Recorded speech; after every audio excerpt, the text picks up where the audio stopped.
baby is a must-see. These bitches need to stay off these cars.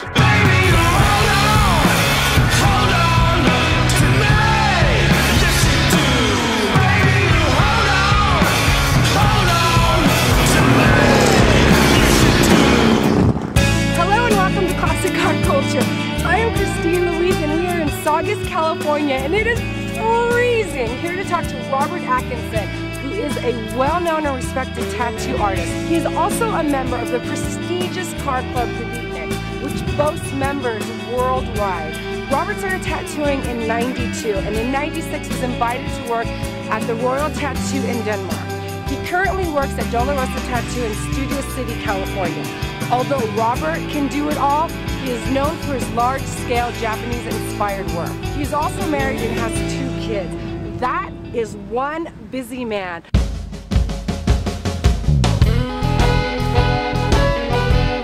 So let's go talk to him and see if I can get a ride in one of his badass cars, which include a 51 Chevy truck, a 40 Chevy Coupe, and a 63 Riviera. But my personal favorite is that one. That's the 40 Coupe. Hey! How are you? Thank you so much for taking out time to talk to me. I know you're extremely busy with appointments at your shop, and you also are traveling. Where are you going? I'm going to Holland in a couple weeks. Yay! Visit my wife's family. He has a really amazing love story. You met your wife in Denmark, right? I didn't meet my wife in Denmark. I met my wife in Santa Monica, actually. Wait, what? Yeah, at a funeral. What? Yes. He met his wife at a funeral. It does exist. I went back to Denmark. We had like a long distance relationship for about 6 and it months. Worked? Yeah, it worked. It was not that far. Long distance relationships can work. They can. Yes, I love it. She moved to Denmark after like 6 months, and then we went back to Holland after a year. And they're married and have 2 beautiful kids. 15 years later. I love that, 15 years later. And you know what? What? I'm drinking your coffee. That's mine, wait a second, this is, what? This is my coffee, stealing my coffee. And she has a car here, right? Which one's her car? She's got the 63 Buick Riviera. Let's get a look inside. I'm just helping myself. But anyway, we bought this car. I found it in the recycler. I was looking, we were here for like 3 weeks. There wasn't a lot of Rivieras for sale back then. This is 15 years ago. So there was no eBay, there was no Penny Saver? Penny Saver? You were looking in the Penny Saver? Yeah. So anyway, this is what I was looking for, 63 to 65. Couldn't find it, couldn't find it, couldn't find it. And then it was like the last week, I looked in the recycler for the South Bay. And there it was, 4,500. I still have the ad. You do? I still have it. 78,000 original miles. What? 78,000 original miles. He didn't drive it. I called him. We went down there right away. He wanted $5 grand or best offer. That's insane. We went down there. I had the money in my pocket, and he goes, "Well, okay, I'll give it to you for 4,500." But he said that he only drove the car on Sundays. He had never had it on the freeway, and he was the second owner. Wow. So you really scored. I really did score. This was the car we had. We went to San Diego in this thing. We went to Palm Springs, Las Vegas. We took it everywhere. It was super reliable. Okay, let's look at this beautiful truck. Well, I bought it like in Arleta for 4,200 bucks, and it didn't look anything like this. And this is like how I got educated about old 50s cars. Originally, I wanted to make it like a lowrider truck. That was my thing. It was like, I wasn't into custom cars then. I didn't really know shit. I always loved Jack Rudy's truck. I took a ride down the freeway in Jack's truck, and then it ruined me. Then I knew that I didn't want it to be a lowrider. I wanted to custom. So I wanted to chop top. I wanted to do all the shit to it to make it really, really fucking cool. It was a really long process, and it was a really big education. It went from this guy to that guy to that guy. I totally get it. I've been through the same thing with my truck. I wanted to like drive it down the freeway and just have fun and have it look good, you know? And there were even a few times like throughout the process where I was over it. I didn't want to do it. I understand. I felt like, I'm like, oh, stop. I don't want to do this anymore. It's painful. It's frustrating, and it's a money pit. Yeah. It's emotionally draining, and yes, it's like you're especially emotionally. It took about 5 years for this truck to get to this point. I'm still working on mine. It's never ending. Like There's still stuff years. to do. There's always stuff to do. All right, let's go into this beautiful 51. Let me in. It's freezing. I got a T5 in here, so this thing's got overdrive too. You can drive it 80 miles an hour all day. I moved the gas tank from here to the back. I mean, it's, you know, a driver. Yeah, it looks good. Not a show car by any means. But that's the funny thing. It does look like one. It does look like, it's a little bit showy for me, especially with the Supremes. And like the visor though, that's definitely, I committed when I did that because we drilled it into the roof. Right, yeah. So it's definitely a commitment. Even though like some of the other purists in my club, like Brad Masterson, these guys were fucking clowning me constantly about the visor. They hate the visors. I love it. I mean, Brad's like, dude, you put a Harley gas tank paint job on your roof. I mean, you know, it's funny though. But that's what I love though about these cars. It's an extension of yourself, and you can do whatever the fuck that you want to do with it, and it looks good. The prestigious car club to Beatniks. How long have you been a member? I don't know. I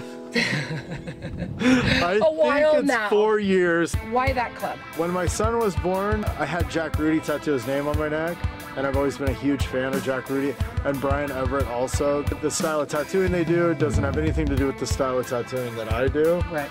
But they've always been guys that I always thought were like just the coolest tattooers of them all. Anyway, he tattooed my son's name, and he kept telling me, man, like, hey, me and him just hit it off right away.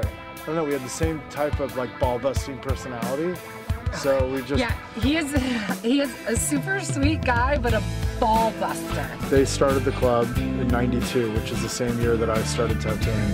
Oh, nice, okay. And the club was always very mysterious. You had Baby Ray, you have Mike Brown, rest in peace, Tony Edwards, Bonji from New York. I think everybody like in tattooing, you know, from the 90s or whatever, knew who the Beatniks were. Jack Rudy always wanted purple shirt, you know, Beatniks Coolsville. You never wanted to ask questions, you know what I mean? It was always very, very hush-hush, secret, like secret society. I still laugh to Jack about it now, like they're big guys too, you know? And they've always been like very, to me, unapproachable. Like I would see him at tattoo conventions for years and never even like, I would maybe go buy a shirt and say hello, and that was it. Definitely you have to get basically the hardest group of fucking ball busting motherfuckers to like you, okay? And want you to be in their car club. It's a really, really rough crowd. And if you can't hang, then, well, you can't hang. Right. Then you're not even in before you're out. You know what I'm saying? So it's... I like this car club. For me, the really cool thing was going to car shows, because I've always been doing tattoo conventions. All of a sudden I was like the new kid on the block, but I was also like hanging out with the most notorious, you know, car club in the world. Hey, what more reason do I need to be at the car show? But I was invited by these guys to come and hang out. That must have felt really good. Now you're part of that kind of crew, that younger artists probably look up to you. Maybe so, yeah. I think so. But Absolutely. I mean, I'm definitely not like an old school guy, but definitely like a 20+ year veteran. Okay, I have to say, I love all of his cards, but this one is fucking sick!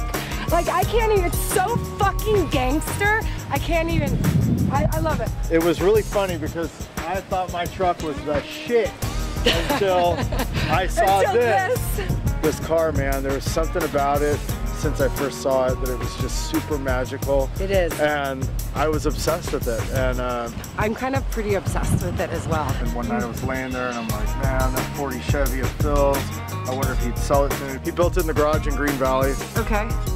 Chopped it himself with Aaron Valencia from Lancaster, Hellbound Hot Rod guy. You know, he's got a 350 fuel injection in it. It's got a 700R overdrive. It's got a Mustang 2 front clip, 4-lane. This thing, man. Let's take a look inside. My buddy Tom Foster, he got in it, and he's like, oh my God. Man, this thing's really cool, man. I love the grandma couch and the wood panels and he's like in the revolver shifter. He goes, God, I feel like I'm in John Wayne's cabin. I feel so sexy in this. Really sexy, I'm not gonna lie. This thing kicks ass. Do you want to go for a ride right now? Hell yeah! He's gonna take me for a ride. Listen to it. Can you hear that? Oh, it sounds so nice.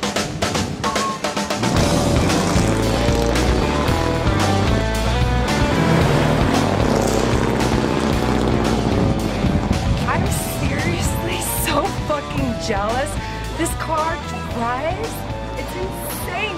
No, I always get it. dreamed of having it. Yes, I get it. And then like being in it and driving it, it's like, I don't know, there's something about this car. And now I'm like, couldn't be happier. I'm happy, and I don't even own this car. This is the car for me, and this is like way more my style and like what I'm into. It's a little more rare, you know.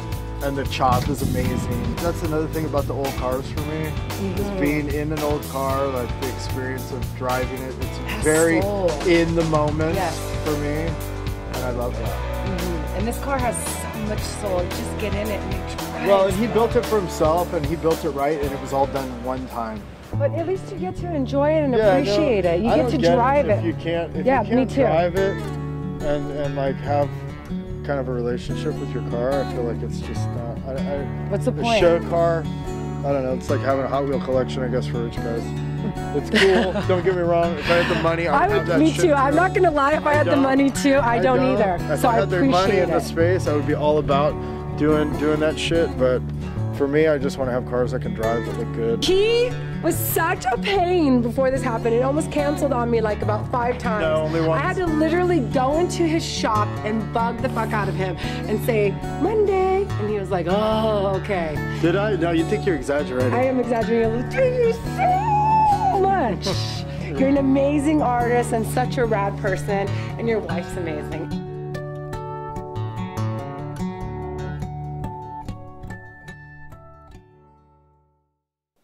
Yeah, there you go. Are you making a video or a fucking photo album? I mean, that's what's with the fucking attitude?